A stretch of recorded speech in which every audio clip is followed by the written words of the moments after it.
Alright, a video blog check everybody. Azrael here. We're doing a tech unboxing featuring the brand new foldable ni Honor Philippines. So this is the Honor Magic V6 which will be unboxing right now. And also we're going to feature tech specs at gagamitin na natin ito for the rest of our entire life. Itong foldable na to, no, on the Honor Magic V6 will be launching sa Philippines this August 24. So abangan nyo yung for the SRP. Also availability nito kung saan maybe meron silang partner ng telco or also meron silang mga freebies, no. So abangan nyo sa August 24 for the main launching nitong Honor Magic V6. Alright, before I unbox this, let's do a explore natin yung tech specs muna nito, and then after that i-unbox na natin to. Alright, let's do this. Alright, ito na yung tech specs ni Honor Magic V6 5G from Honor Philippines that will be available on August 24. So, ang kanyang display, meron siyang 7.95 inches inner screen. Ito yung nasa loob niya, no? Nasa loob ng screen.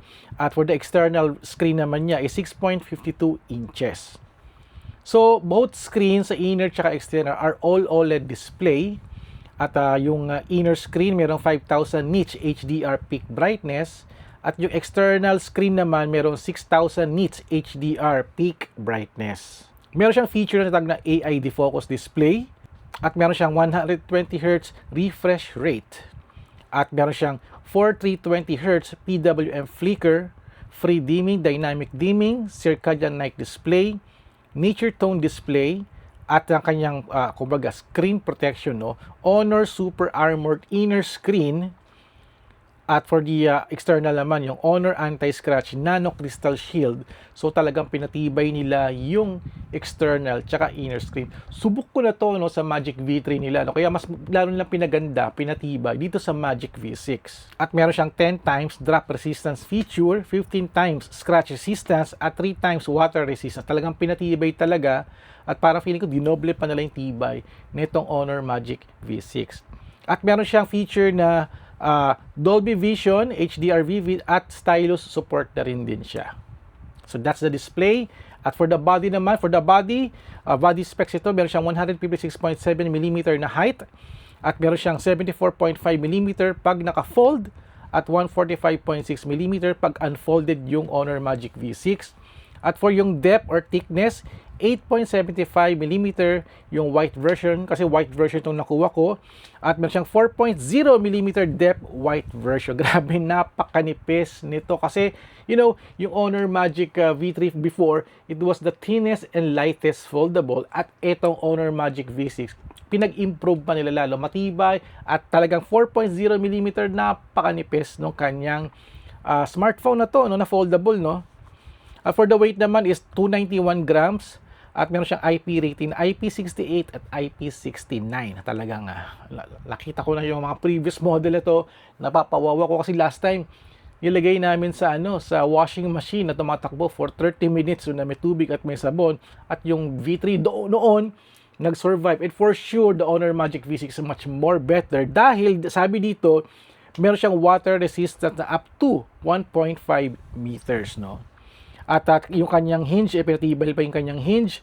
Super steel hinge yung ginamit niya na merong aerospace grade processing. Kumbaga yung material niya is aerospace grade na merong 500,000 cycles. Kung pag pinold fold mo to ng 500,000 times, talagang magtatagal siya, no? At to ay merong SGS high quality durable folding feature. Talagang pinatibay nila itong Honor Magic V6. Kung happy kayo sa previous model, mas magiging happy kayo ngayon dito sa Honor Magic V6 na for 2026.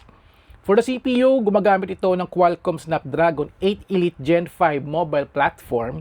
This is octa-core at ang kanyang GPU is Adreno 840. For the OS, gumagamit siya ng Magic OS 10 na based on Android 16. And for the memory naman niya is 16GB plus 16GB Honor RAM Turbo. At meron siyang 512GB of storage. At na-check ko, no, wala siyang micro SD card slot. So, hanggang 512GB ka lang ang limit ng iyong storage. Pero malaki na yun. For the camera specs, for the rear camera ni Honor Magic V6, ito ay merong triple camera. Isa dito yung 50 megapixel ultra wide. Pangalawa is 50 megapixel na wide. Pangatlo is 64 megapixel na telephoto at gumagamit siya ng SIPA 4.5 image stabilization feature. Talagang pag nag-zoom ka, it's stable ang inyong images. And for the photo resolution is 3840 by 2160 at can shoot up to 4K 60 FPS video recording. Meron siyang 3 times optical zoom at 100 times digital zoom. At meron siyang EIS at OIS feature. At for the capture mode, napakadaming captured mode niyan. For the rear camera, AI Enhanced Portrait, Stage Mode, HD Super Burst, Smart Focus, Multi-Video, AI Photography, High-Res, Time-Lapse, Super Wide Angle, Night Mode, Super Macro, may Portrait, may Pro Mode, Slow-Mo, Panorama, Filter, Watermark, Capture Smile, Video, Timer, Scan Document, Light Painting, HDR, AI Super Zoom, Magic Color, Magic Pose, AI Enhanced Night. And also pag nag-portrait mode kayo, andun pa rin yung hardcore portrait color profile. At for the front camera naman, syempre, meron tayong front camera sa inner screen at front camera sa external screen.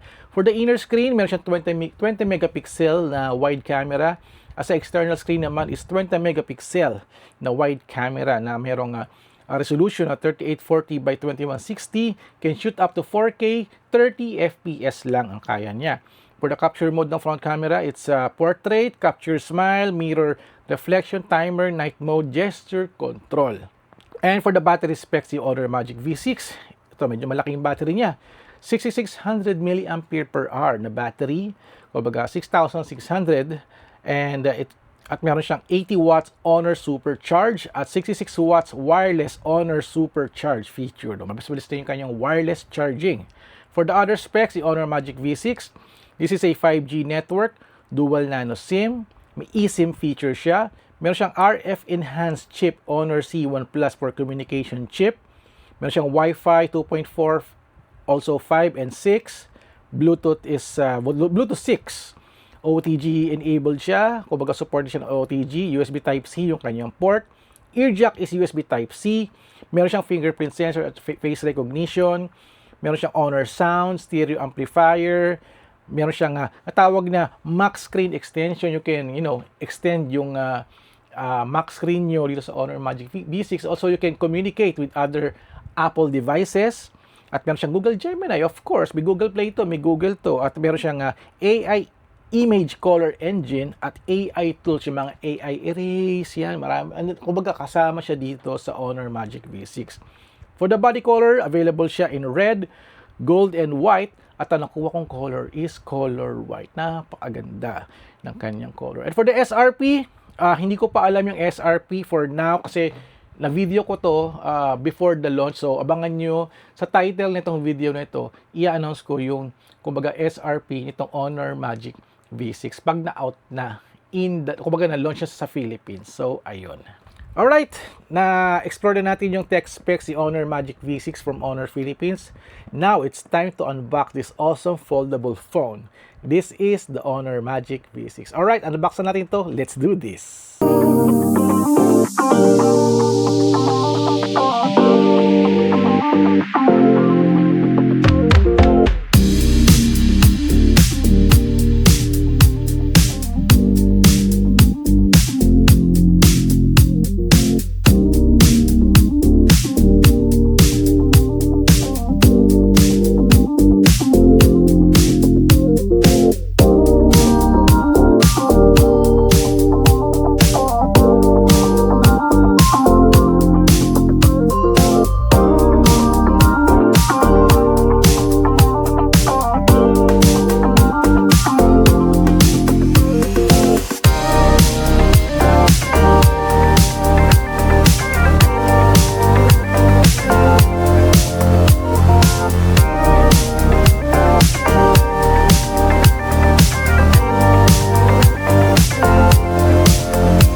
guys, ito na yung Honor Magic V6 on hand na natin, no? Hands-on test na tayo, no? So napakaganda nitong phone na ito, no? Foldable from Honor Philippines, the Honor Magic V6. At kung i-compare natin, here's my Honor Magic V3 and this is my new one. So magkasing size sila, no? And it seems that mas manipis si V3, no? Pero si V6 medyo kumapal lang konti. Pero the technology is much more better kay V6. So si V3 tabi ko na muna at let's focus na kay Honor Magic V6. Actually meron siyang casing, hindi ko na muna sa kinabit, no? Mamaya natin siya kabit. So let's check the foldable phone, no? Let's check out the foldable phone. So this is the screen. Ito yung screen niya and this is the look, close-up look ng foldable pag naka-fold siya. So ito yung kanyang thickness pag naka-fold. So it's like an ordinary smartphone, no? It's an ordinary smartphone. Mas manipis pa nga to eh, di ba? And ayan, may speaker siya dito. And here's the rear camera. Pansin ko na mas better yung camera niya ngayon, no? Compared sa old model nila. And for the front camera, it's here. Ito yung front camera. At pag unfold, external camera. Ito yung inner camera. Nandito yung isang camera. So, ito. Nagamit ko na to from my trip sa Thailand. And I super love it, no? So, explore pa natin, no? So, ito yung itsura niya pagka naka-fold. So, ito yung kanyang power button, which is ito yung kanyang fingerprint scanning din. Volume niya. May mga lining dito. Ayan. At meron siyang speaker dito. And also microphone here. Sa left side, it's very clean. Ito yung hinge niya. Ayan. May napakatibay ng hinge na to. Actually, noong una ko itong ginamit, kinakabahan ako. Kasi sobrang tigas. Sobrang tigas. Hindi pa sanay yung kamay ko dun sa kumbaga yung pressure niya nagko-close siya, no? So ito siya, napakatibay niya, no? Napakatibay, matigas na matigas siya, tsaka talagang hindi naman siya ganun katigas. Pag nasanay na yung kamay mo, parang feeling niyo okay lang siya, kasi pag yung mga ibang tao pag kine-check nila to, natatakot sila kasi sobrang mag-grip daw. So ayun, so ito yung kanyang USB Type-C port, may microphone dito, tapos dalawang microphone, no? Tapos meron ditong speaker grill. So ito dalawa speaker niya. Tapos ito yung micro SD yung kanyang dual nano SIM. Dual nano SIM. So kung i-open natin 'yan, makikita niyo wala siyang kasamang for your micro SD card. So confirm to, na-check ko na to. So ito siya. So dual nano SIM. So walang way. So stick ka na lang dun sa 512 gigabyte na storage, which is malaki na rin yung 512 gigabyte, no? So ito siya. So ito yung kanyang rear camera, front camera, and pag unfold, naka face recognition na to, swipe up na lang. So ganoon na siya kabilis, ganoon siya kadali. And napansin ko, no, for the camera, rear camera pa rin, naka-rear camera tayo, but naka unfold. So, mas better kung mag-picture ako nito. Ganito kasi malaki yung screen eh. Actually, pa nagva-vlog ako, no? Let's go to video. Pag video, ganito siya. Ayan, nakikita niyo ako. Hi guys. Pa ako, naka 60 FPS pa ako. 30 FPS lang tayo. So, yung tsura, one of the good thing here, no? Pag nagva-vlog ako, no? Kiklik ko lang tong parang fold screen dito. At magsuswitch siya to this. So, I can vlog using my rear camera. At nakikita ko pa yung sarili ko dito. I can also do that for picture na rin din. Making groovy. As hawak-hawak ko dito. Pero yung screen sa kabila, it's naka-off. Pero naka-on lang is dito. Napakagandang gamitin ito. Ito talagang gusto ko sa foldable ng Honor, no? I can vlog like this, no? Or kung gusto mong ibalik sa dati, fold mo lang siyang ganyan. At babalik na yan sa dati. Pwede ka mag-switch to front camera, no? So, ganun siya kaganda. Marami pa siyang way. Click mo lang to. Ayan, may mga ganitong style. Makikita mo yung mga preview ng mga na-picturean mo. And also for the video na rin din. So, Ayan. So, pwede rin siyang mag-selfie ng ganito. And also, fold mo siyang ganito. Meron ka ng stand. At hands-free ka na. So, maraming way to use the foldable feature ng Honor Magic V6. Also, I'm using this for gaming already. Nakita niyo, meron Honor of Kings, may Galaga, Call of Duty. Syempre, Galaga, no? At download din ako ng Mega Man X Regenesis. Fortnite, hindi ko pa nalalagyan na Fortnite. Kasi lalagyan ko rin din to in the future, no? After this unboxing, maglalaro tayo. Mag-gaming test tayo, no? Napansin ko lang, no? The camera, it's very nice. Mas better from the previous model, no? At saka, dati kasi reklamo ko sa V3, mas smudge yung ano niya, camera. Ito hindi eh. Maganda yung coating niya. Maganda yung coating. Tsaka dito. Hindi siya, parang hindi mo na kailangang i-wipe yung camera pagka nasa bulsa mo o hawak-hawak mo. Napakaganda, no? Napakaganda. And since na-launch na to ngayong gabi na to, at malamang nakita nyo na yung SRP, no? I'll be showing to you some of the photos and videos na take ko sa Thailand gamit itong Honor Magic V6 from Honor Philippines. Okay, panoorin nyo itong aking ginawang collage para makita nyo yung performance ng camera niya. Alright, let's do this.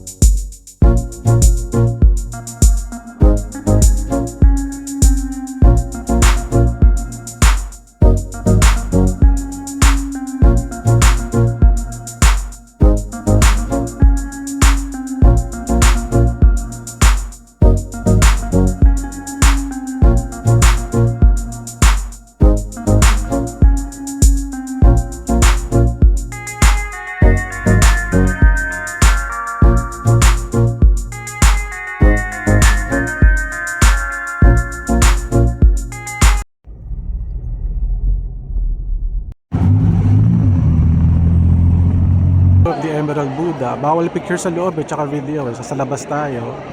I'm using the Honor Magic V6 to zoom in. So you can see, wow, ganda. Wow. Wow.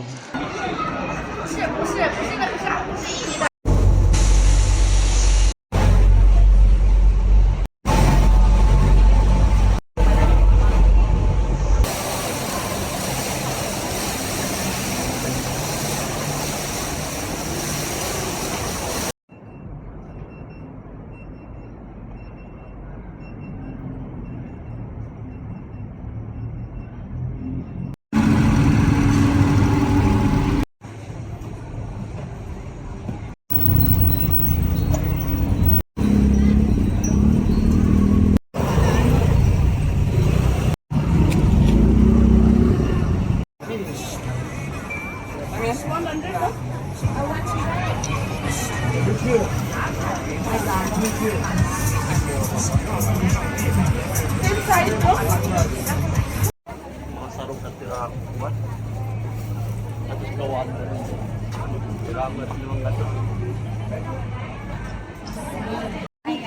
More lights. 1,800. Ayun siya. So, next na tayo mga Uy, Pinay pala to. Hello. Ito, more live selling ka.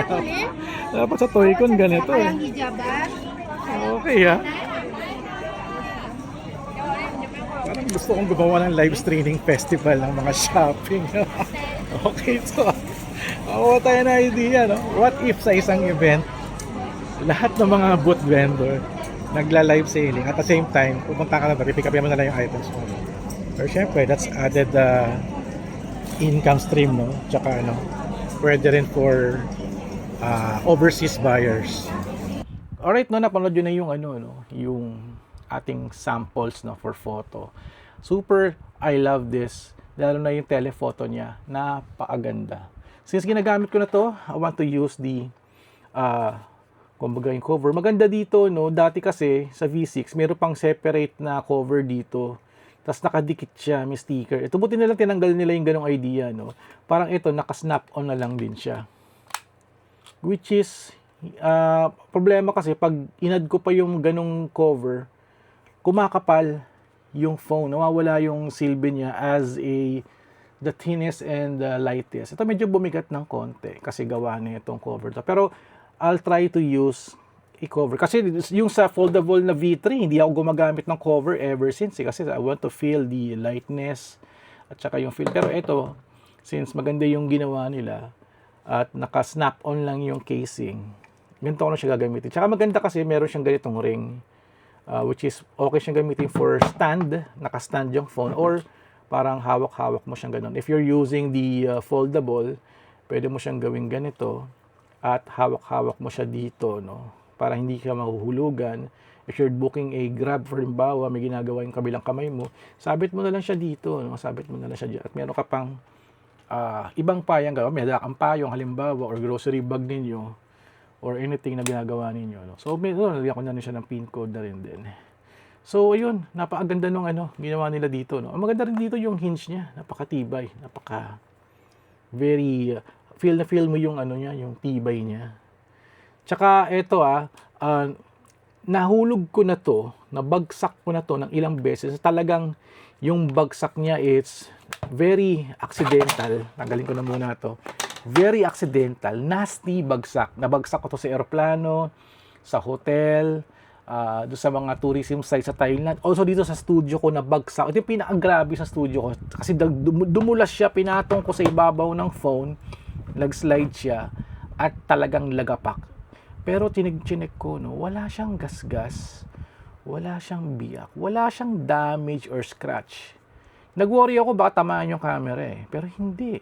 Ang tibay niya. So, since takot ako sa ganung idea, since matibay naman to, alam ko, lalagyan ko na siya ng casing na ganito to add protection. Kasi sa luma kong phone, sa V3, hindi ako nag-casing. Pero ilang beses ko rin siya nabagsak, hindi naman siya nasisira.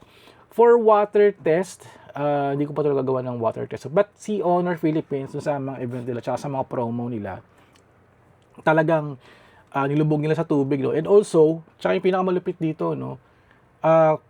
Itong Honor Magic V6, kinabit nila sa jeep na malaki, at hinila yung isang 1-ton aircraft. Talagang hinila, nasa gitna to. Ito yung gumagawa ng parang pressure, no? Para hilahin yung eroplano. So still, matibay itong frame niya, tsaka yung hinge niya. Hindi na damage yung Honor Magic 6 doon sa test na yun. Talagang, ang tibay niya, matibay siya. Yun lang yung masasabi ko.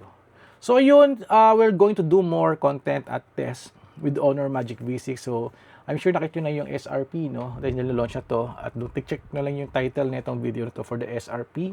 At I'll add more information sa comment na rin din kung mga other freebies, where to order, at etc. pa, no? So, yun, I'll end my vlog here. So, maraming salamat kay Honor Philippines for this review unit. At ito na yung ating bagong phone for the year 2026. Alright, so thank you guys for watching. So, don't forget to subscribe, like, and comment. And I'll see you guys at the next video vlog adventure. Alright, kita-kits sa next video.